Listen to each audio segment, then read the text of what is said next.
화면이 나오지? 요 화면 전체 나와? 오케이. 네. 시작할게. 자, 눌러주세요. 자, 지금부터 중간고사 대비 기출문제 풀이 해드리겠습니다. 사회복지사 7시험 문제 기출문제 풀이고요. 우리가 각 챕터마다 복습 정리하면서 기출문제 풀이 해드렸어요. 그죠? 해드렸는데 조금 더 추가해서 다음 주에 중간고사를 치니까 중간고사 대비해서 시험 범위가 1장부터 4장이어서 1장, 2장, 3장, 4장 기출문제를 할게요. 첫 번째 제1장에서는 우리가 이제 지역사회 개념, 지역사회 기능 이런 중요한 키워드들이 있었죠. 자, 1번 문제입니다. 지역사회에 관한 설명으로 옳지 않은 것을 고르는 겁니다. 옳지 않은 거. 자, 지역사회 커뮤니티에 대한 관한 설명을 옳지 않은 거 1. 일정한 지역성을 토대로 구성될 수 있다. 2. 오늘날에는 기능적 의미의 지역사회가 더 강조되고 있다. 3. 주민들의 자율성은 충분히 보장되어야 한다. 4. 구성원들 간 협력과 결속력을 강조한다. 5. 산업화 도시화에 따라 사실상 사라졌다. 옳지 않은 것, 설명을 제대로 안 한 것 몇 번일까요?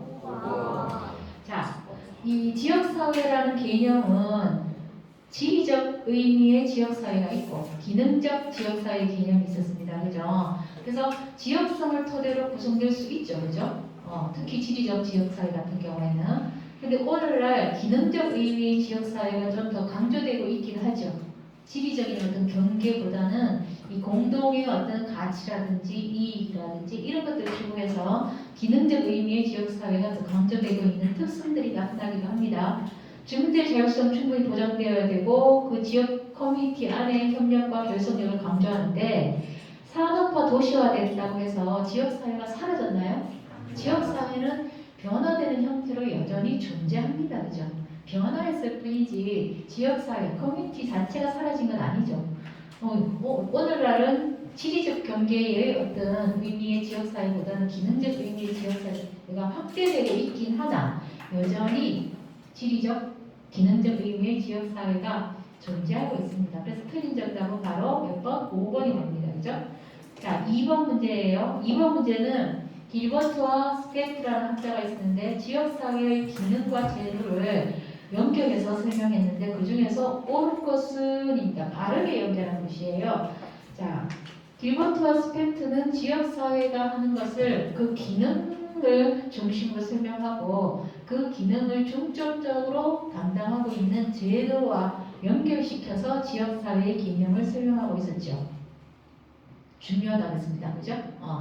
자, 생산, 분배, 소비의 기능. 어떤 한 지역사회가 잘 유지되고 발전되고 존속되려면 생산, 분배, 소비의 기능을 잘 수행해야 된다고 했습니다. 생산, 분배, 소비의 기능은 어떤 제도가 수행을 합니까? 그렇죠. 사회복지제도가 아니고 뭐다? 경제제도. 요 경제제도로 바뀌어야 됩니다. 그죠? 틀렸네요. 자, 두 번째. 어떤 사회든 그 사회 구성원들이 출생해서 자라면서 그 사회가 가지고 있는 가치라든지 지식이라든지 이런 여러 가지 것들을 학습하잖아요. 그죠? 이런 기능을 우리가 사회화의 기능이다 그랬는데 이 사회화의 기능을 가장 1차적으로 담당하는 제도는 뭐였습니까? 가족제도. 그쵸? 가족제도입니다. 학교제도가 아니고 가족제도. 자, 세 번째, 상부상조의 기능. 혼자서 생활하기가, 생존하기가 어려운 경우에는 우리가 서로 도와주는 그런 어떤 기능을 지역사회는 수행을 해야 됩니다. 그런 기능을 주로 수행하는 제도가 무슨 제도다? 정교제도가 아니고 사회복지제도다라는 겁니다. 그죠? 사회복지제도. 사회복지제도가 상부상조의 기능을 수행하는 대표적인 제도이죠. 자, 그럼 이것도 틀렸네요. 4번. 사회통제의 기능. 자, 사회통제의 기능이 뭐 어떤 기능이에요? 그죠? 한 사회가 원만하게 존속되기 위해서는 그 사회 구성원들이 공동으로 같이 지켜야 할 어떤 규범이라든지 원칙 이런 게 있겠죠. 질서. 그죠? 누구는 이 규범을 지키는데 누구는 안 지킨다든지 누구는 어떤 법을 지키는데 누구는 안 지킨다든지 그런 것이 아니고 그 사회 구성원이라면 누구나 다 그 사회가 가지고 있는 규범이라든지 법이라든지 질서를 같이 지키는 부분들을 사회 통제의 기능이라고 하는데 이 기능을 주로 담당하는 제도는 뭐다? 정치제도다. 그러니까 요거는 정답이 맞네요. 이렇게 설명한 거 맞죠? 4번이 정답입니다. 자, 5번. 사회 통합의 기능은 무슨 제도다? 어떤 사회든 갈등이 있을 수밖에 없는데 그 갈등을 좀 최소화하고 통합시키는 그 부분들을 우리가 뭐라 그런다? 종교제도. 종교제도입니다. 종교. 자, 여기까지 1번, 2번 문제는 크게 어려움이 없죠? 시험 문제 나오면 다 맞출 수 있겠다. 그죠? 자, 그 다음에 3번 지역사회 보호의 특징으로 내려가 볼게요. 이게 잘 안 맞네요.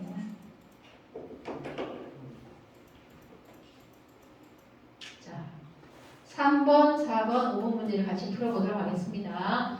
자, 지역사회 보호의 특징으로 옳지 않은 거. 지역사회 보호, 아까 우리가 지역사회복지 역사 공부할 때 시설의 어떤 피해가 나타나는 1970년대 서구의 경험을 봤을 때는 1970년대 때, 그죠? 1970년대 나타난 거죠, 그죠? 이수야 맞아? 3 맞아요? 자, 이 지역사회 보호의 특징은 옳지 않은 거. 근데 이 지역사회 보호는 뭐예요? 대규모의 시설에서 나타나는 여러 가지 폐해, 문제점 이런 것들에 대한 비판적 의식에서 등장하게 되는 겁니다, 그죠? 자, 가정 또는 가정과 유사한 환경을 배경으로 한다. 맞습니까? 네. 두 번째, 서비스 제공을 위해서 직원이 함께 동거한다. 맞나요? 아니요. 서비스 제공을 위해서 직원이 함께 동거하는 건 지역사회 보호가 아니고 뭐다? 시설 보호다. 시설에서 같이 생활하잖아. 그죠? 3번, 가정이라는 환경을 강조한다는 점에서 재가 보호와 유사하다. 예. 맞죠? 시설 보호의 문제점을 해결하기 위한 대안으로 제기되었다. 맞습니까?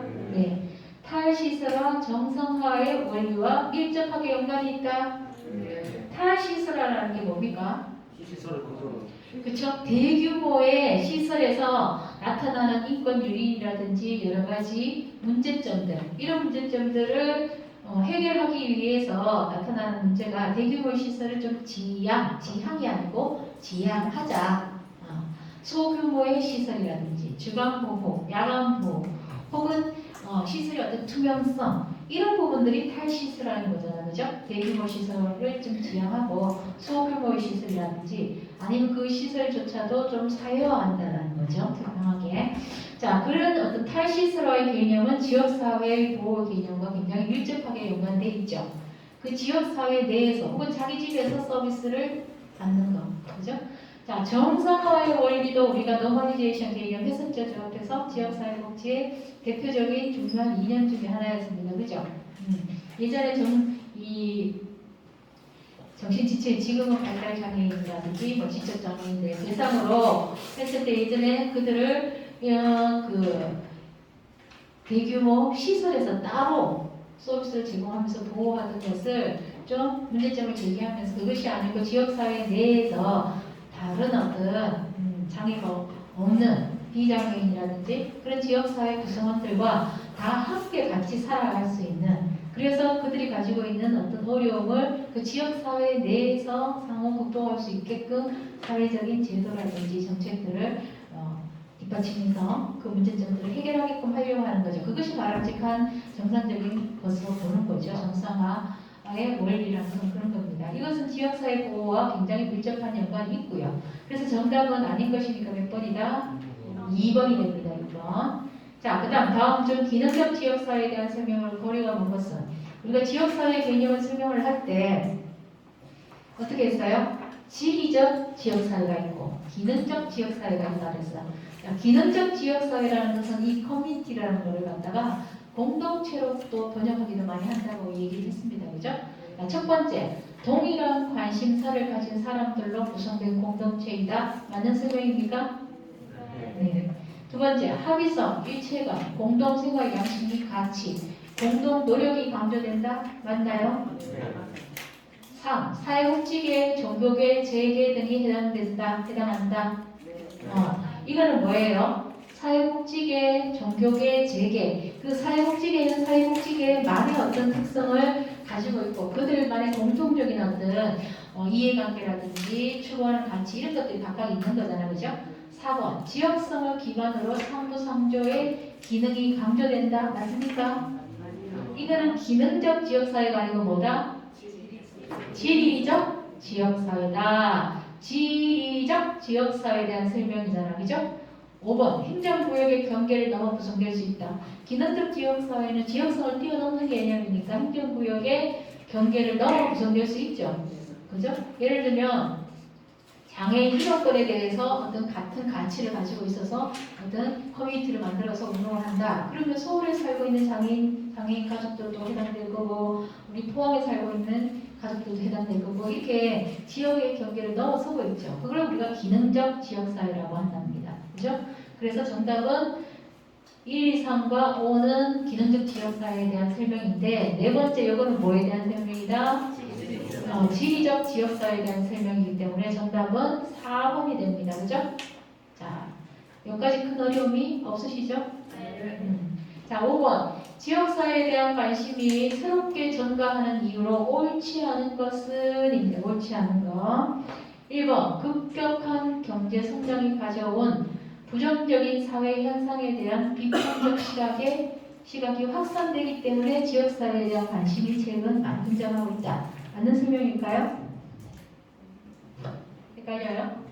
자, 경제 성장이 우리나라는 압축적으로 서구에 비해서 압축적으로 확 성장이 됐잖아요. 그죠? 그러다 보니 경제 성장을 몇백 년에 걸쳐서 천천히 했던 나라에 비해서 너무 압축적 경제 성장을 하게 되니까 각종 문제들이 많이 나타났죠.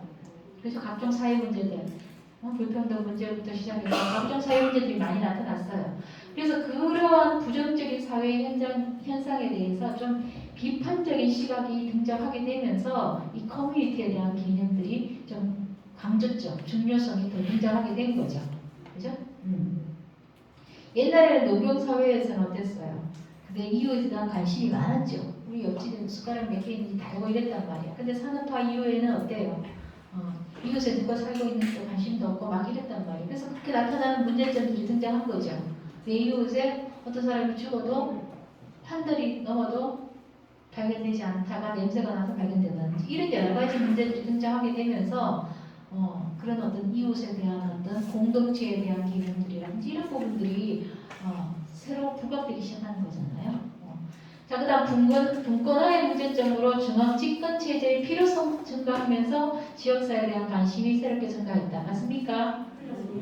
반대죠, 반대. 그죠? 우리 사회는 지금도 여전히 이제 중앙 집권의 특성이 상당히 강하잖아요. 서울 중심이고 물론 이제 지방자치화 이후로 분권화에 대한 감성이 굉장히 등장하고 있는데 지역사회에 대한 관심이 새롭게 증가하는 이유는 반대죠, 그죠? 틀리게 설명한 거고 지속 가능한 생태적 삶에 대한 관심이 생기면서 요즘에 지역사회에 대한 관심이 굉장히 등장하고 있죠. 그죠? 우리 세대에서 모든 자원을 다 써버리는 것이 아니고 그 자원을 소비를 최소화하면서 우리 후대에게도 넘겨주고 지속 가능한 그런 사회의 삶, 생태계의 어떤 보존 이런 거에 대한 관심들이 최근 많이 등장하죠. 그러면서 이 커뮤니티에 대한 관심들이 등장하고 지방자치 제도 실시 90년대 시작하게 되면서 지역사회에 대한 관심도 새롭게 등장하고 복지가 다원주의 아까 우리가 지역사회 복지 발달 과정에서 했는데 최근 들어서 이 다원주의 경향이 나타나잖아요. 그죠? 복지 공급의 주체가 비단 국가만은 아니라는 얘기예요. 국가와 기업과 그 다음에 각종 민간 그러면서 지역사회에 대한 관심들이 등장하게 되는 거죠. 그래서 정답은 옳지 않은 거니까 몇 번이다? 2번 분권화의 문제점으로 중앙 집권체제의 필요성 증가 이 부분이 옳지 않은 것이다. 그죠? 자, 혹시 여기까지 이해가 안 된다든지 다시 한번 설명이 필요하다든지 필요하십니까? 여기까지가 1장이에요. 1장에서는 커뮤니티, 이 지역사회에 대한 개념 키워드 중심으로 본다면 지리적 지역사회, 기능적 지역사회, 개념 그리고 그 지역사회 보호의 개념도 중요하고 그리고 이 길버트와 스펙트가 지역사회를 설명할 때 주로 담당하는 기능과 그 기능을 담당하는 제도의 어떤 연결 이런 부분들을 중심으로 복습을 쭉 하시면 큰 어려움이 없으실 거예요. 자, 1장은 이렇게 정리를 하고 2장으로 넘어가도 될까요? 네. 자, 2장은 우리가 지역사회 복지, 우리가 이제 앞에서 1장에서 지역사회의 개념을 했다면 여기서는 지역사회에 뭐가 붙어요? 지역사회 복지의 개념이 붙습니다. 그죠?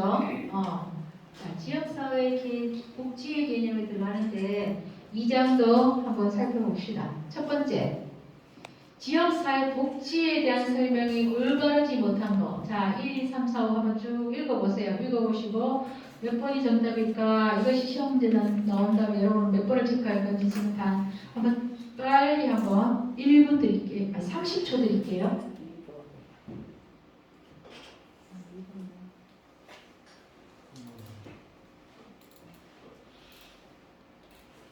자, 같이 볼까요? 자, 지역사회복지라는 건 지역사회 수준에 개입하는 일체의 사회적 노력을 의미한다. OX. O. 맞는 설명 맞습니까? 네. 2번. 지역사회는 사회복지만의 고유한 영역이다. 아니죠. 지역사회라는 것은 사회복지만 있는 게 아니죠. 보건도 있고, 또 교육도 있고, 뭐, 다양하지 않습니까? 그죠? 의료도 있고, 다양한 영역들이 포함되어 있습니다. 3번. 아동, 청소년, 노인 등 대상층 중심의 복지활동보다 지역성이 뚜렷하다는 것에서 차별성이 있다. 맞습니까? 지역사회복지, 아동복지, 청소년복지, 노인복지 이렇게 분야별로 우리가 얘기했을 때 이 대상층 중심의 복지활동보다는 지역사회복지라는 건 결국은 지역성이라는 것이 포함될 수밖에 없는 거죠. 그죠? 그런 측면에서 이 대상들 중심으로 했는 복지활동하고는 좀 차이가 나죠. 그죠? 네 번째, 자연 발생적인 민간 활동이나 민간 자선 활동들을 포괄한다. 지역사회복지라는 것은 이런 공과 민 모든 활동들을 공적, 사적 모든 노력들이죠. 그죠? 지역사회복지의 변화라든지 지역사회 구성원들의 삶의 질 개선하고 욕구를 충족시키기 위한 그런 모든 공적, 사적 노력들이 다 포괄된 것을 우리가 지역사회복지라고 하기 때문에 이것도 맞는 설명입니다. 그죠? 5. 지역 주민의 삶의 질 향상이라는 목표를 가지고 있다. OX. 5. 맞는 설명이네. 그죠? 그래서 틀린 설명은 2번. 그렇게 어려운 내용은 아닙니다. 그죠? 자, 2번. 탈시설화의 영향으로 시설의 사회화가 부각되는 경향에 도움하기 위한 활동으로 적절하지 않은 것. 여기 30초 드릴 테니까 이거 한번 읽어보세요. 이거 몇 년 전에 사회복지사 1급 시험 문제에 나왔던 것입니다.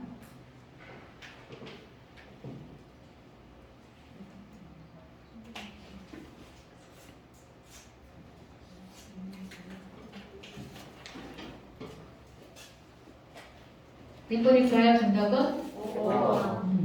자, 탈시설의 영향으로 시설의 사회화가 부각된다. 이렇게 얘기했는데 탈시설이라는 건 시설 없애는 게 탈시설은 아닙니다. 그죠?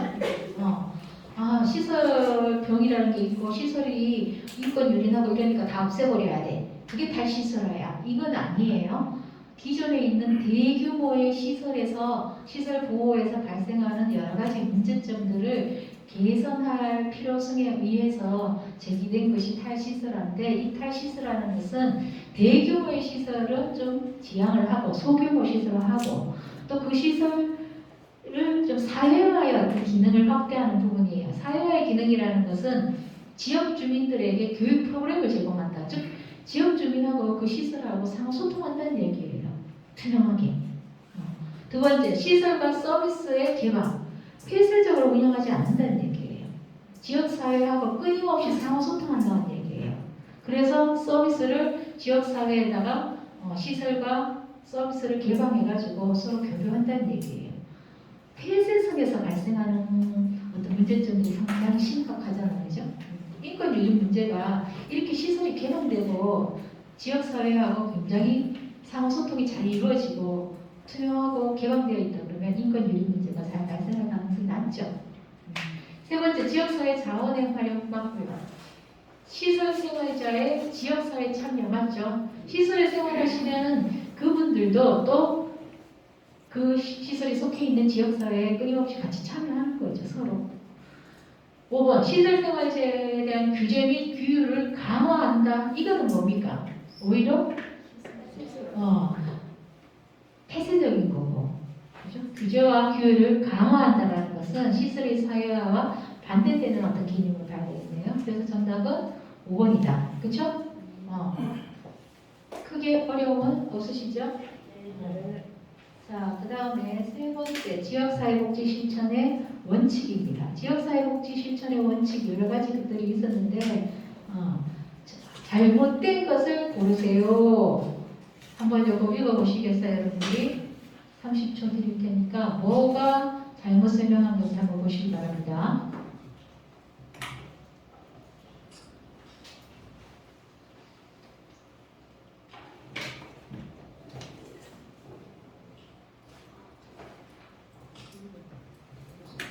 몇 번이 정답일까요? 2번이에요. 자, 지역사회복지를 실천함에 있어서 지역사회의 개별화 맞습니까? 우리요 계속이든 그룹이든 다 개별화의 원칙, 클라이언트의 개별화의 원칙 기억나시죠? 마찬가지로 지역사회복지에서 클라이언트는 결국은 지역사회예요. 그죠? 지역사회가 목적이면서 동시에 또 수단이 되기도 하거든요. 지역사회인데 이 지역사회복지에는 이 지역사회 각 클라이언트이기 때문에 지역사회도 개별화 시켜야 된다는 얘기예요. 각각의 지역사회가 다 다르니까, 그죠? 개별화의 원칙에 입각해서 복지를, 지역사회 복지를 실천해야 된다. 이런 의미입니다. 두 번째, 기관의 이익을 우선시해야 됩니까? 아니죠. 그 지역사회에 속해 있는 지역 주민의 이익을 우선시해야 되죠. 우리가 왕왕 지역사회 복지 실천 현장에서 지역 주민의 이익이 아니고 그 기관의 이익 혹은 그 기관에서 욕구 이런 것들을 우선해서 사업을 진행한다든지 하게 될 경우 사회복지를 실천한다든지 하게 될 경우에는 지역사회 구성원들로부터 지지를 많이 못 받죠. 그죠? 그래서 기관의 이익을 우선시하는 것이 아니고 지역 주민의 이익을 우선시해야 된다. 3번 다른 기관과의 관계에서 집중의 원칙과 분산의 원칙. 자, 지역사회 내에는 다양한 기관들이 많이 있습니다. 그죠? 그 기관들과 서로 상호협조하에 우리 기관이 잘할 수 있는 부분과 다른 기관이 잘할 수 있는 부분들이 있을 거 아닙니까? 그런 측면에서 집중과 그러니까 우리가 흔히 개개인이 뭐 어떤 의사결정을 할 때도 선택과 집중을 하지 않습니까? 그죠? 그거와 마찬가지로 다른 기관과의 관계에서 집중과 분산의 부분들에 신경 써야 되고 그렇게 지역사회복지를 실천해야 된다. 네 번째, 지역사회의 자기결정의 권리. 이 지역사회복지에서는 지역사회가 클라이언트인 거기 때문에 자기결정의 권리. 우리 일반 사회복지 실천함에 있어서도 클라이언트의 자기결정의 원리 아시죠? 그죠? 사회복지사가 대신 결정해주는 건 아니잖아요. 클라이언트가 최종 결정은 클라이언트의 자기결정의 어떤 원칙, 원리에 따라서 사회복지가 실천되어지는 것처럼 지역사회복지에서도 이 지역사회의 자기결정의 권리가 있다라는 겁니다. 5번 지역사회복지의 궁극적인 목적은 인간의 복지와 성장이죠. 그 지역사회가 가지고 있는 문제를 해결하고 그 지역사회 구성원들이 가지고 있는 욕구를 충족시키는 것이 결국은 지역사회복지 실천의 궁극적인 목적인 거죠. 그죠? 그러니까 틀린 설명은 2번. 자, 4번 지역사회 보호의 특징은 옳지 않은 거. 자, 30초 드릴 테니까 한번 쭉 읽어보시고 정답이 몇 번인지 한번 골라보시기 바랍니다.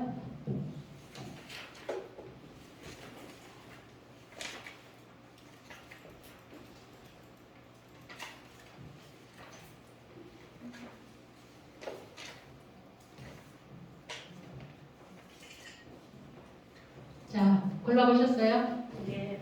몇 번일까요? 자, 지역사회 보호라는 것은 우리가 탈시설화를 비판하면서 등장하게 되는 어떤 지역사회 복지의 한 형태가 지역사회 보호다라고 했는데 가정 또는 가정과 유구선 환경에서 이루어진다. 맞죠? 그죠? 일상적인 생활 결정은 개인에 의해서 이루어진다. 엄격한 규율과 절차에 의해서 서비스가 제공되는 것은 지역사회 보호라기보다는 뭐다? 시설 보호다. 시설 보호의 특성을 설명하고 있는 거죠. 그죠? 아무래도 시설 보호는 어떤 규율이 있어야 되죠. 그죠? 규율과 절차에 따라서 제공되어지는 거고. 4번 가정에서의 보호 또는 가정 외로부터의 서비스를 제공받는다. 맞습니까? 5번 가정 외에 그룹홈 같은 보호의장도 필요한 거죠. 그죠? 그래서 3번이 옳지 않은 거다. 그래서 정답은 3번. 5번 지역사회복지에 관한 설명을 옳은 것을 모두 고른 것은 우리 앞에서 있는 거하고 좀 유사한 문제들이긴 한데 한번 골라보세요. 가나 다라 어떤 게 정답일까요?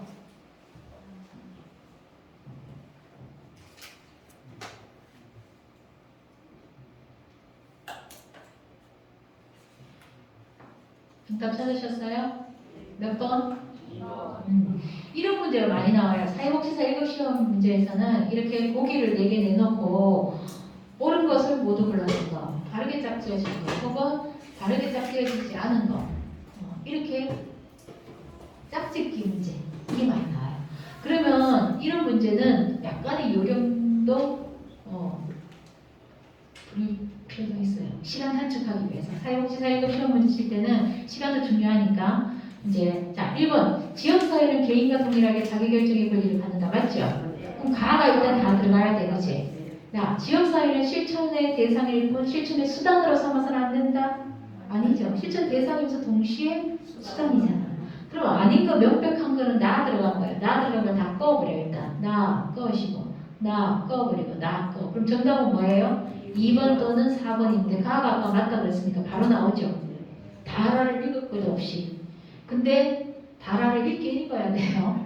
확인은 해야 돼. 그런데 이렇게 아닌 것을 확실하게 아닌 것을 꺼버리게 되면 선택의 폭이 확 줄어든단 말이야. 그러면 여기 보기에서 내가 약간 헷갈렸던 것도 금방 답 정답을 찾아낼 수 있어요. 우리가 사회복지사 1급 시험 문제는 개방형 질문이 없어요. 다 폐쇄형, 다 오지선다형이에요. 그렇죠?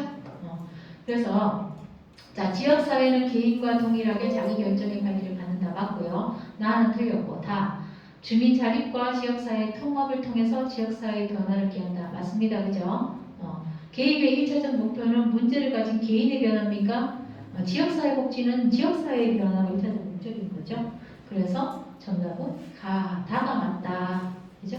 자, 2장의 내용은 바로 지역사회 복지의 개념이라든지 지역사회 복지의 실천 원칙이라든지 그 다음에 지역사회 보호의 어떤 특징이라든지 이런 걸 중심으로 우리가 공부를 하시면 될 것 같습니다. 자, 3장으로 넘어갈까요? 네. 자,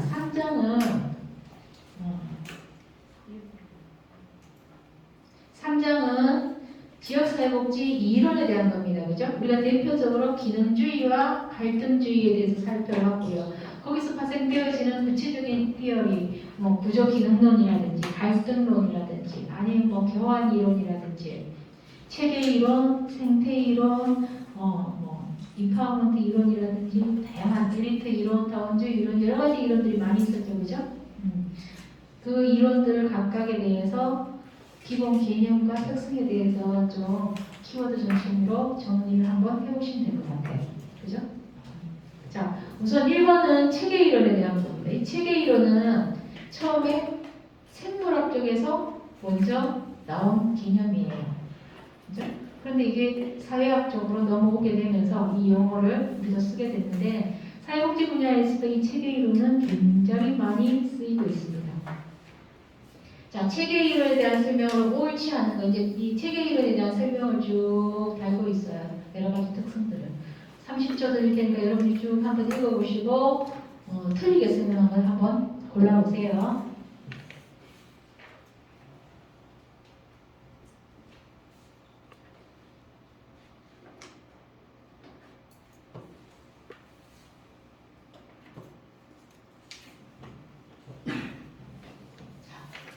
찾았습니까? 몇 번? 5번? 너무 제가 문제를 이거 기출 문제이긴 한데 쉬운 것만 골라가는 것 같다. 그쵸? 사회복지사 시험 문제가 과거에 나왔던 문제들인데 이런 거 나오면 다 맞출 수 있겠다. 그죠? 이 정도면.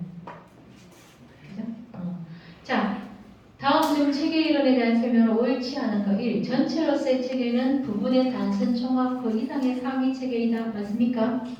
우리가 체계 이론에서는 1 플러스 1이 2가 아니죠. 1 플러스 1은 2 이상이죠. 그 얘기입니다. 그죠? 자, 그 다음에 지역사회 변화 및 갈등을 설명하는 데는 한계가 있다. 맞습니까? 체계 이론은 기능주의적 관점에서 설명하고 있는 이론이에요? 아니면 갈등주의적 관점에서 설명하고 있는 이론이에요? 기능주의적 관점이에요. 우리가 기능주의가 보면 사회는 각 부분들, 사회 구조들로 구성되어 있는데 그 부분들이 각각 균형과 안정을 지향한다 그러잖아요. 그 기능주의적 관점을 베이스로 깔고 있는 이론이 체계 이론이에요. 그러다 보니 이 기능주의적 관점은 갈등에 대해서 그 사회에서 나타나고 있는 갈등에 대해서 잘 설명을 못 하잖아요. 체계 이론도 마찬가지입니다. 체계 이론도 어떤 지역사회 문제가 어떻게 나타나는지에 대해서 잘 설명해 줄 수는 있으나 그 사회에서 나타나는 갈등에 대해서는 좀 설명하는 데는 한계가 있더라라는 얘기입니다. 그죠? 자, 3번 지역사회 문제와 관련하여 거시적 맥락에서 다양한 체계를 살펴볼 수 있다. 맞죠? 4번 구조기능론과 마찬가지로 구조기능론, 즉 기능주의적 관점에서 보는 이론입니다. 지역사회의 균형과 유지에 초점을 두고 있다. 맞죠? 각 하위 체계는 경계에 따라 독자적 영역을 갖는 폐쇄 체계이다. 폐쇄 체계가 아니고 뭐다? 개방 체계이다. 그죠? 각 하위 체계, 예를 들어 우리 가족 체계를 예를 들어서 본다면 가족 체계 안에는 하위 체계가 뭐가 있습니까? 부모 체계, 자녀 체계, 호모, 조부모 체계 이런 여러 또 형제 자매 체계 이렇게 있을 거잖아요, 그죠? 그런 각각의 체계들이 어떻다? 서로 경계를 가지고 있는 개방 체계라는 거죠. 이제 그 개방 체계의 개방성이 문제가 있을 때 우리가 왜 고인물을 썩는 것처럼 경계가 분명하지 않다든지 이럴 때 또 나타나는 문제가 있긴 한데 기본적으로는 각 하위 체계는 경계에 따라 독자적 영역을 갖는 개방 체계이다라는 것이 바른 설명이기 때문에 정답은 5번입니다. 그죠? 자, 2번 기능주의 관점에서 지역사회를 바르게 설명한 거 한번 30초 드릴 테니까 한번 쭉 읽어보시고 정답을 찾아보세요.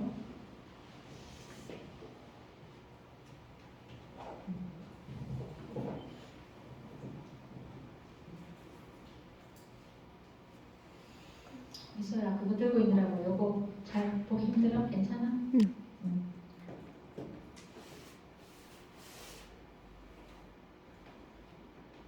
몇 번이 정답입니까? 1번 맞아요? 자, 기능주의적 관점에서 지역사회는 사회는 여러 부분으로 구성되어 있고 각 부분은 합의된 가치와 규범에 따라 변화하며 균형과 안정을 강조한다. 이거 기능론 맞죠? 기능주의적 관점. 기능주의적 관점이라는 것은 사회가 여러 부분으로 나뉘어져 있는데 그 부분들, 각 부분들은 균형과 안정을 추구해요. 각각의 기능을 추구한다고 보죠. 그죠? 2번 신갈등주의라 불리며 갈등이 사회를 분열시키기 것이 아니라 재통합시킨다고 설명한다. 이건 기능주의가 아니고 뭡니까? 이건 기능주의가 아니고 뭐에 대한 설명? 갈등주의에 대한 설명이죠.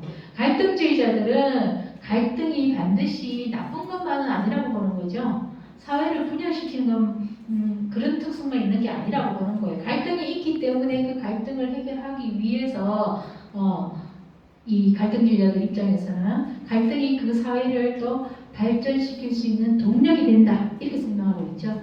갈등주의적 입장이에요.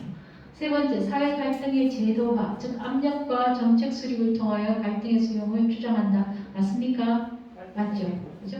사회가 이해관계에 의하여 형성되어 있고 이러한 이익과 자원의 차이가 갈등을 일으킨다고 본다. 이 사회, 자본주의 사회라는 것은 결국은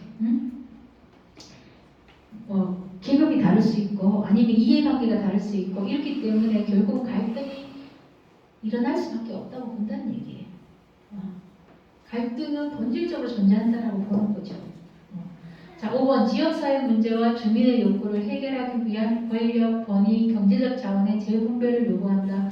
이게 다 갈등주의적 입장이죠. 갈등주의적 관점이에요. 그죠? 2, 3, 4, 5는 갈등주의, 이 첫 번째가 기능주의입니다. 그죠? 그래서 기능주의적 관점과 갈등주의적 관점에 대한 어떤 키워드들을 여러분들이 이해를 하시면 될 것 같아요.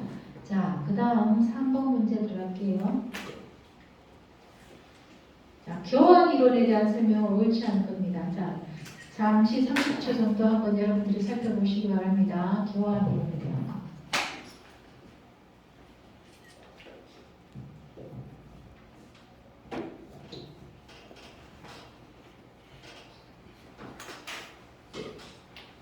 교환 이론이 어떤 거인지 기억나세요?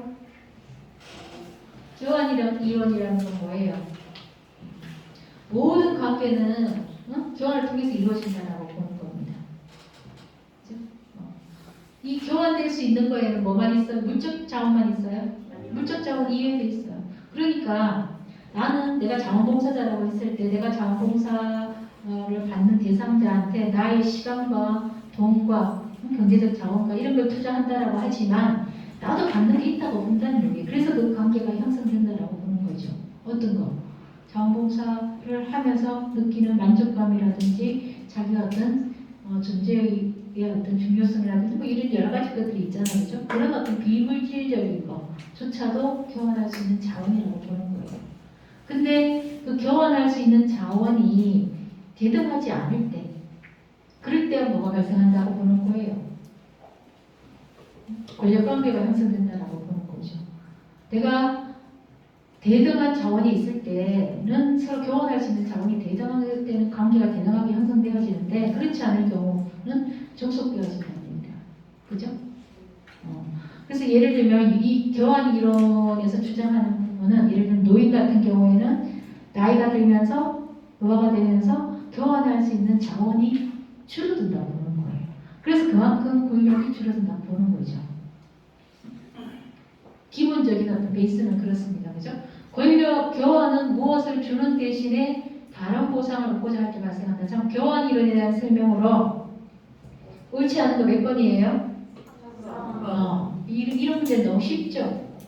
사회복지사 1급 시험 문제가 이렇게 보면 약간 뭐뭐만으로 한정된다, 뭐뭐만이다, 뭐 이런 말 표현 나오면 약간 유의해서 보실 필요가 있어요. 뉘앙스가, 그죠? 정답일 가능성이 상당히 높아. 교환은 무엇을 주는 대신에 다른 보상을 얻고자 할 때 발생한다, 맞죠? 권력 구조는 불평등한 교환 관계로부터 만들어진다, 맞습니까? 교환할 수 있는 자원이 대등해. 그런 평등한 관계, 상호호혜적인 관계가 생성될 수 있는데 그렇지 않을 경우에는 상당히 수직적인 평등하지 않은 관계가 발생하죠. 권력 관계가 발생될 수밖에 없어요. 그죠? 자, 교환 자원의 범위는 물질적 자원만으로 한정된다 아니죠? 비물질적 자원도 다 포함됩니다. 그러니까 우리가 자원봉사를 하면서 심리적 만족감 얻잖아. 심리적 만족감 이런 것도 다 뭡니까? 하나의 교환할 수 있는 자원이에요. 권력 균형 전략 중에서 강제 전략은 윤리적 문제가 발생할 수 있다. 자, 권력이 달라. 자, 지역사회복지 현장에서 이 단체나 혹은 이 개인은 권력을 파워를 많이 가지고 있고 한쪽은 그렇지 못해. 그래서 불균형이 일어나. 그래서 권력 관계가 형성되었을 때 이 균형을 맞춰야 되겠죠. 그럴 때 여러 가지 방법이 있어요. 여기는 권력이 예를 들면 빈곤한 계층은 권력이 별로 없어. 그럼 어떻게 해? 여러 가지 방법 중에서 권력을 균형을 맞추기 위해서 힘이 없는 여러 명이 뭉치면 좀 또 권력 힘이 세워질 수도 있잖아요. 그런 것도 있을 수 있고.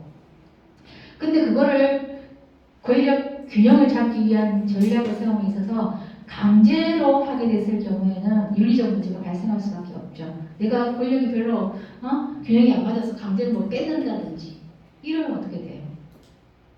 윤리적 문제가 발생하는 거지. 내가 가지고 있는 자원이 별로 없어서 상대는 많고 근데 나는 권력이 별로 불균형, 이쪽이 권력을 더 많이 갖고 있어. 그래서 강제로 뺏어온다든지 이러면 뭡니까? 그거는 윤리적 문제가 발생할 수밖에 없다는 거예요. 호혜적 교환은 사람 사이의 신뢰와 유대를 강화시키는 거 맞죠? 상호혜적인 관계는. 그래서 정답은 몇 번이다? 3번이다. 자, 마지막 네 번째, 지역사회복지 이론에 대한 설명은 옳지 않은 거. 뭐 구조기능론, 다원주의 이론, 사회학습 이론, 자원 동원 이론, 교환 이론, 다양한 이론들이 있어요. 우리가 이거 3장 할 때 했는 건데 이렇게 여러 가지 섞어놓고 옳지 않은 것을 이렇게 나오기도 해요. 자, 30초 드릴 테니까 여러분들이 정답을 한번 찾아보세요.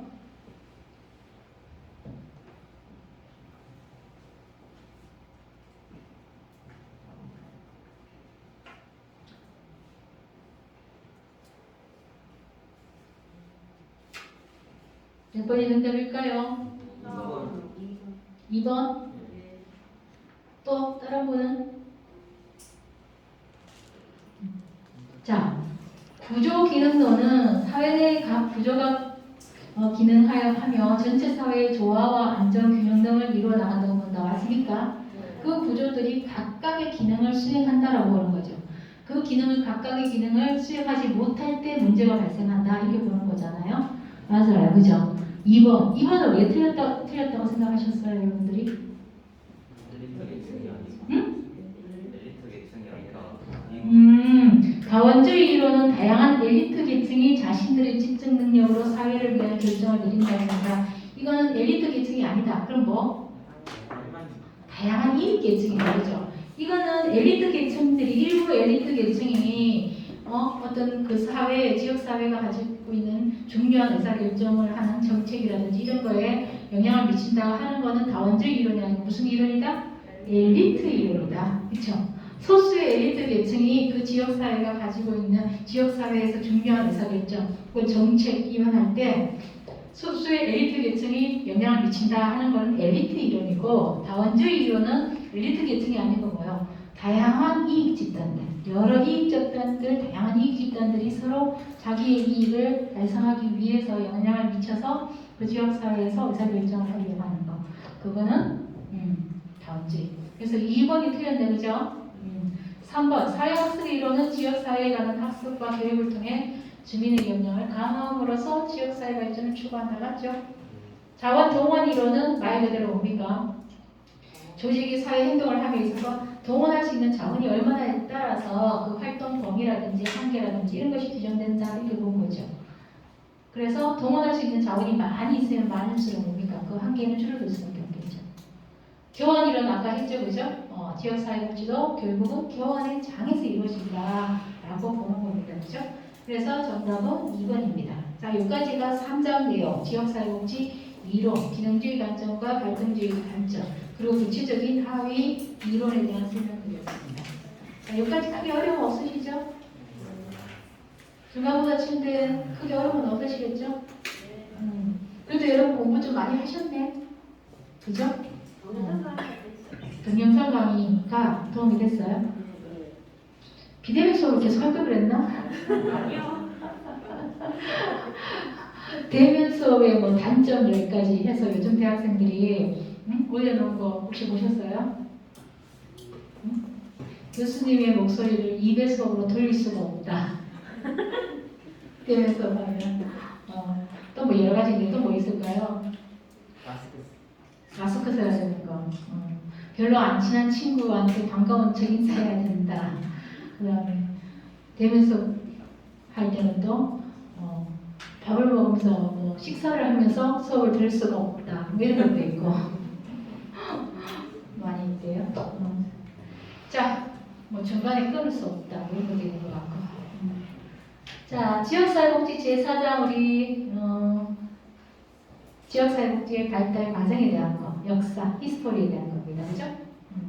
자, 여기서는 뭐 몇 단계로 우리가 설명하는 것, 뭐 이렇게 수업은 했습니다만 중요한 것은 역사적 흐름 속에서 각각의 어떤 제도나 혹은 각각의 이벤트들이, 사건들이 지역사회복지 발전에 어떤 영향을 미쳤는지, 어떤 시사점이 있는지 이런 부분들을 중심으로 보면 됩니다. 대표적인 게 여기 우리 1번, 2번 문제가 COS하고 인보관이에요. 아까 대표적으로 했던 게 COS하고 인보관은 언제? 1800년대 후반이죠, 그죠? 19세기, 20세기 초반에 주로 자원봉사의 어떤 활동 시기였던 거죠, 그죠? 우리가 빈민법, 뭐 구민법이라고 하기도 하고 빈민법이라고 하기도 하고 신민민법 이후에 이런 민간에서 자원봉사 형태로 지역사회복지 형성에 굉장히 지대한 영향을 미친 것 중에 하나가 바로 COS하고 인보관이었어요. 자, 1번 문제는 COS에 대한 설명이 아닌 것은입니다. 그죠? 한번 여러분들이 정답을 찾아보시겠어요?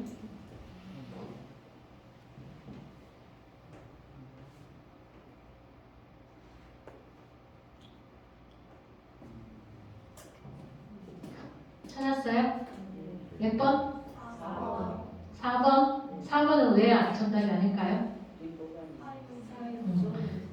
4개는 COS에 대한 설명, 1개는 인보관에 대한 설명입니다. 그죠? 자, 우리 COS하고 인보관을 정리하면 COS. 이 COS가 뭐의 약자라고요? The charity organization, society, 자선, 그다음 조직, 협회. 이거는 뭐였어요? 산업혁명 이후에 나타나는 여러 가지 사회 문제들, 특히 빈곤 문제를 중심으로 그 많은 자선단체들이 있었어요. 이 시기에. 그죠? 영국에 혹은 미국에. 이 시기에 자선단체들이 많이 있었는데 이들이 행하는 어떤 서비스 부분들이 중복되기도 하고 어떤 빈곤 계층은 전혀 받지를 못한다든지 이런 어떤 문제들이 발생하게 되면서 자선조직 단체들이 협회를 꾸려서 서비스를 좀 중복이라든지 이런 것들 문제를 비효율성 문제를 해결하기 위해서 서비스를 좀 조정하기 위한 어떤 조직을 만든 겁니다. 그죠? 근데 이때 활동했던 주된 계층은 어떤 계층? 상류층. 상류층의 여성들이 주로 가가, 호포 방문했어요. 가난한 사람들 집을 방문했어요. 그 가가호 방문한 그 사람들을 뭐라 그러냐면 우회 방문원이라고 하는데 이 우회 방문원들은 돈 받고 한 거예요? 돈 안 받고 한 거예요? 안 받고 자원봉사자의 개념이잖아요. 가가호 방문해서 가난한 사람들을 상담하고 그래서 도덕적으로 가치가 이 빈자, 가치 있는 빈자, 가치 없는 빈자라고 구분해서 등록을 시켰는데 이 우회 방문원이 나중에 가면 결국은 유급 사회 사업가 있죠. 소셜워커의 전신이라고 봐도 되겠죠. 그죠?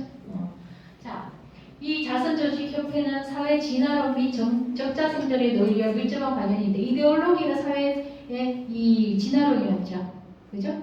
뭐냐면 이 자선조직협회의 기본적인 이데올로기 혹은 가치를 보면 가난한 사람들은 열등한 존재라고 보는 거예요. 이 상류층이 가난한 사람들은 자기들하고는 달리 도덕적으로 굉장히 해이하고 열심히 일하지 않고 이런 어떤 이 열등한 존재를 보는 거죠. 그래서 그 열등한 존재들을 도덕적으로 교화시키는 거예요. 근데 교화시킬 만한 가치가 있다 하는 빈자는 가치 있는 빈자, 가치 있는 빈곤한 사람. 그 다음에 내가 이렇게 나를 롤 모델로 해서 이 사람이 교화가 돼야 되는데 그렇지 못할 것 같다 하면 가치 없는 빈자를 구분한 거죠. 그래서 가치 있는 빈자만 이 협회에다가 등록을 해서 서비스를 제공을 한 거죠. 근데 만약에 그 당시에 그 대상 가난한 사람 입장이었다면 어땠겠어요? 별로 기분이 썩 유쾌하지는 않았을 것 같지 않아요? 그래서 실제로 COS가 가난한 사람들한테 큰 환영을 받지는 못했다라고 해요. 하는데 어쨌든 우회 방문원이 대상자들에 대해 개별 방문 활동을 펼쳤다. 이거 맞죠? 3. 가난한 사람들을 가치 있는 사람과 가치 없는 사람으로 구분하였다. 가치 있는 빈자, 가치 없는 빈자를 구분했어요. 4. 빈곤을 산업화 도시화에 따른 사회 문제의 결과로 보았다. 이거는 인도관 운동을 주장하는 사람들이 그렇게 봤고 여기서 자선조직협회에서는 빈곤을 개인이 기울고 개인이 나태하고 개인의 어떤 도덕적 해이로 발생하는 문제다. 그래서 개인의 문제로 봤죠. 그죠? 자, 5. 자선조직의 활동을 지역 단위로 조직화했다. 맞죠? 자선조직의 활동을 이렇게 지역별로 이렇게 해가지고 조직화해서 조금 이 서비스를 조정하려고 했습니다. 그죠? 그래서 정답은 틀린 설명이니까 4번이 되겠네요. 자, 2번은 인보관에 대한 인보관 운동에 대한 설명으로 옳은 것은 입니다. 자, 이거는 짝짓기 문제예요. 그죠? 가나다라. 지식인, 대학생, 성직자 등이 참여하였다. 영국 최초의 인보관은 토인비올이다. 빈민과의 동등한 관계 형성을 강조하였다. 서비스의 직접 제공보다 조정에 초점을 뒀다. 자, 옳은 것을 한번 골라보실래요, 여러분들이? 몇 번? 가나다? 1번? 아니면 하나? 자, 인보관 운동에 대한 거는 자선조직협회하고 비교해서 시험 문제가 잘 나왔습니다. 그죠? 인보관은 COS, 자선조직협회 COS 활동을 굉장히 비판했어요. 가난한 사람들이 개인이 정말 게으르고 그 개인이 도덕적으로 해이하고 나태해서 가난한 거냐? 그렇지 않다라고 보는 거죠. 그 산업화 혁명 이후에 그 자본주의 사회에서 사회적인 어떤 부족 문제로 인해서 그 산업화 이후에 어떤 결과적인 어떤 측면으로서 문제가 빈곤해진 거지. 이들이 결코 사회적으로 문제가 있어서 개인적으로 나태하고 도덕적으로 문제가 있어서 가난한 것은 아니다. 이렇게 주장한 겁니다. 그리고 그들 또한 우리보다 열등한 존재가 아니고 우리하고 대등한 존재다. 이렇게 본 게 인보관 주장하신 분들의 주장이에요. 그래서 이들은 그 가난한 사람들이 살고 있는 지역 사회에 들어가서 함께 생활하는 거예요. 뭐 인보관을 설립해서 그 안에서 다양한 프로그램들을 만들어가지고 함께 교육하고 생활하고 하면서 그 지역 사회를 바꾸려고 노력하고 혹은 그 지역 사회 구성원들이 가지고 있는 빈곤한 사람들이 가지고 있는 문제를 해결하려고 노력했던 거죠. 주로 누가 중산층, 중층 이상, 지식인들, 성직자들 이런 사람들을 중심으로 영국에서 최초의 토인비 최초의 인보관은 토인비 홀 바네트 목사가 설립했죠. 이 바네트 목사가 설립한 토인비 홀을 보고 미국 가서 만든 게 뭐다? 헐하우스, 시카고도 그죠? 누가 제인 아담스라는 사회운동가, 지금은 사회복지사 정도 되겠네, 그죠? 사회사업가가. 그죠? 자, 그러면 지식인, 대학생, 성직자 등이 참여하였다. 맞습니까? 네. 맞아요. 영국 최초의 인도가는 토인비 홀이다. 맞아요. 빈민과의 동등한 관계 형성을 강조하였다. 맞습니까? 맞아요. 서비스의 직접 제공보다 조정에 초점을 뒀다. 조정에 초점을 둔 것은 인보관이 아니고 뭐다?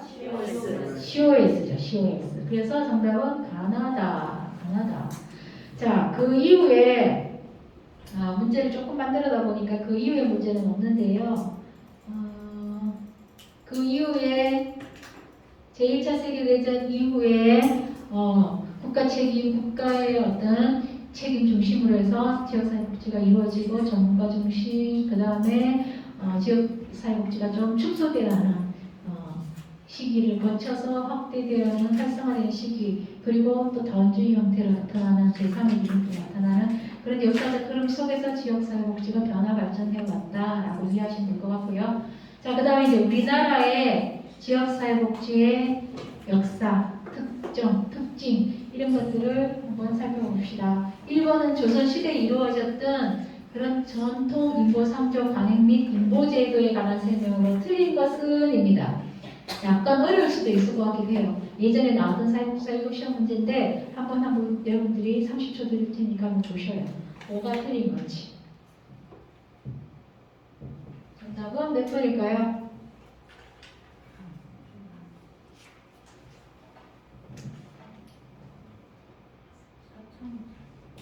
몇 번?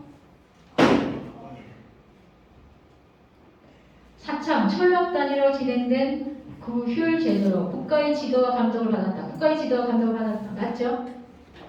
형약,乡촌의 자치규약으로 지식인들 간의 자치적인 협동 조직이다. 여기서 말한 지식인들이라는 건 누굴 말하겠어요? 양반, 그 시대의 양반들. 맞죠? 둘의 농사일을 공동으로 협력하기 위해 만들어진 풍습이다. 서로 도와주는 거죠. 우리 집 모 심을 때 도와주고 나도 도와주고. 5가 작통법. 요것이 조금 어려운 단어 같아요. 그죠? 이게 뭔 말인지 잘 모르겠다 할 수도 있을 것 같아. 이게 어떤 거냐면 오늘날의 지방자치제도의 전신으로 볼 수 있는 제도다라고 했는데 이 어떤 내용이냐면 그 조선시대 때 집이 여러 채 있을 거 아니에요. 그죠? 5 집을 한 통으로 본 거예요. 한 통. 우리도 외통 반 이렇게 있잖아요. 그래서 이제 정부가 국가에서 관리하려면 그 행정구역을 어떻게 내통, 그래서 통장 두고 반장 두고 이런 것처럼 여기서도 그 5가구를 한 통으로 두고 이제 그것이 5통에서 한 10통까지를 소리, 그 다음에 11통에서 뭐 한 20통까지를 또 중리, 뭐 이런 식으로 이제 이렇게 묶은 거지. 묶어가지고 얘는 5가구를 한 통으로 삼았는데 5가를 한 통으로 잡았단 말이에요. 구성을 했단 말이에요. 근데 그 5가 중에서 한 가구에서 어떤 문제를 일으키는 거야. 그 마을에서 예를 들어 살인을 했다. 아니 뭐 무슨 도둑질을 했다. 이러잖아요. 그러면은 그 한 통으로 묶여있는 이거 누가 좀 들어줄래요? 팔이 아파가지고 그런가 보다. 좀 바꿔주세요. 빨리. 아이고 미소 수고했다. 화장실 가고 싶어. 자, 그 5가구 중에 한 가구가 아니 나쁜 짓을 했어. 그러면은 그 5가구를 몽땅 연대 책임을 물어가지고 다른 지역으로 보내는 거예요. 뭐 그런 식으로 관리를 했다고 그러더라고요. 그 시대 때. 이제 그러니까 이 오가 작통법이라는 건 뭐예요? 지방자치 제도의 전신으로서 그렇게 관리를 하는 거지. 무슨 말인지 이해돼요? 이 5가구를 한 통으로 이렇게 구성을 해가 그 한 통에서 어떤 문제를 일으키면 연대 책임으로서 딴 데로 보낸다든지 뭐 이런 식으로. 그러면 서로 그걸 안 하게끔 서로 관리를 하겠죠, 그죠? 그런 식으로 해서 5가구를 한 통, 5통에서 한 10통 모아가 이거를 소리, 중리, 대리 뭐 이런 식으로 관리를 했다라고 하더라고요. 그래서 오늘날 지방자치제도의 전신으로 볼 수 있다라는 설명이고, 의청은 빈민에 대해서 공무를 대여하고 상원을 받는 걸 뭐라고 했어요? 상원을 받는 거는 상자로 시작해. 그쵸? 상평창. 이 의청 같은 경우에는 조선시대 의청 같은 경우에는 대여보다는 무상으로 줬죠. 그죠? 가난한 사람들 대상으로 줬어요. 그죠? 상평창이에요. 상평창. 자, 그 다음에 4번 문제. 한국의 민속적인 불합협동 관행 중 성격이 다른 하나는 뭘까요? 딱 보니까 알 수 있겠죠, 그죠? 4개는 민간이, 하나는 공공, 국가, 정부가 관리했던 거예요, 그죠? 사창은 뭐예요? 국가의 지도와 감독을 받았고, 둘의 품앗이 협력 기회는 뭐예요? 그냥 민간에서 민간 자치 어떤 조직이라든지 아니면 그런 상부상조하는 어떤 역할을 하는 기구라고 봐야 되겠죠. 그런 기능을 했다 이렇게 봐야 됩니다. 그래서 요 4개는 민간, 사창이 국가의 지도와 감독을 받는 그런 구조제도였죠. 그래서 4번 사창이 정답이에요. 그죠? 자, 그 다음 마지막 그 새마을운동에 대한 거 한번 살펴볼까요? 새마을운동은 언제 생겼죠? 박정희 정권 대통령 정권 시절이에요. 새마을운동에 관한 설명으로 옳지 않은 거 30초 드릴 테니까 정답을 한번 찾아보세요.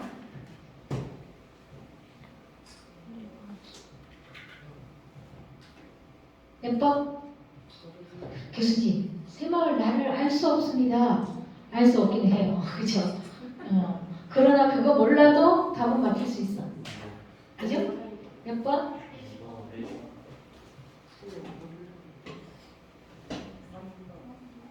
3번? 1번? 몇 번? 3번 같아요? 농촌에서만 진행된 것은 아니었다. 옳지 않아요? 농촌에서만 진행됐을까요? 새마을운동은 농촌에서만? 농어촌에서만? 농촌에서만? 아니죠. 처음에 농어촌에서 시작해서 어디로? 도시로 확대됐죠. 몇 번이 그래서 틀린 설명일까요? 3번이 틀렸다고? 이제 막 무슨 얘기했는데 1번. 이 부정어가 헷갈리시는구나. 그렇지? 자, 새마을운동에 관한 설명으로 틀린 거. 새마을운동 틀리게 설명한 거. 1번. 민간 주도로 시작된 생활환경 개선 사업이었어요? 아니요. 민간 주도가 아니고 뭐였어요? 정부 주도였잖아. 풀뿌리 민주주의처럼 밑에서 이렇게 버텀업식으로 올라온 게 아니고 국가에서 관주도였죠. 관주도. 정부 주도였어. 정부가 딱 주도해가지고 농어촌 지역의 환경을 개선하고 잘 살아보게 하려고 생활 환경을 개선했던 거잖아. 그것이 이제 점점 확대되어 갔던 거지. 시작은 관주도야. 민간 주도가 아니고 정부 중심이었어. 정부 중심. 관주도. 그러니까 이번이 틀린 설명이죠. 밑에 내려갈 거 없이 쭉 보다가 바로 나온단 말이야. 관주도에 관주도, 정부주도. 근면자조의 협동 등을 기본 이념으로 하였다. 맞습니까? 네. 농촌 지역에서만 진행된 것은 아니었다. 그렇죠? 농촌, 어촌, 나중에 도시까지. 획일적인 사업으로 지역의 특징을 반영하지 못했다. 좀 약간 그런 측면이 없지 않아 있었죠. 현재 새마을날은 4월 22일로 법정 기념일이에요. 나중에 여러분들이 달력 한번 찾아보세요. 달력 한번 찾아보시면 4월 22일이 뭐라고 돼 있는지 2011년도인가? 2011년도에 국회에서 법이 정해졌대요. 새마을운동 조직 육성법이라고 해가지고 법을 개정을 했대. 그 법이 관련 법이 있는데 2011년도에 개정을 해서 제정을 했대요. 그래서 아마 자세하게 날짜 나오는 달력 보면 4월 22일이 새마을의 날 하고 돼 있을 겁니다. 아마. 자, 여기까지가 바로 새마을운동 같은 경우가 우리나라에서 이런 경제개발과 관련된 지역사회 개발의 하나의 어떤 의미를 가지고 있긴 합니다. 그죠? 자, 여기까지가 우리 1장부터 4장까지 기출문제 풀이를 한 것입니다. 4번 답. 응? 4번 답.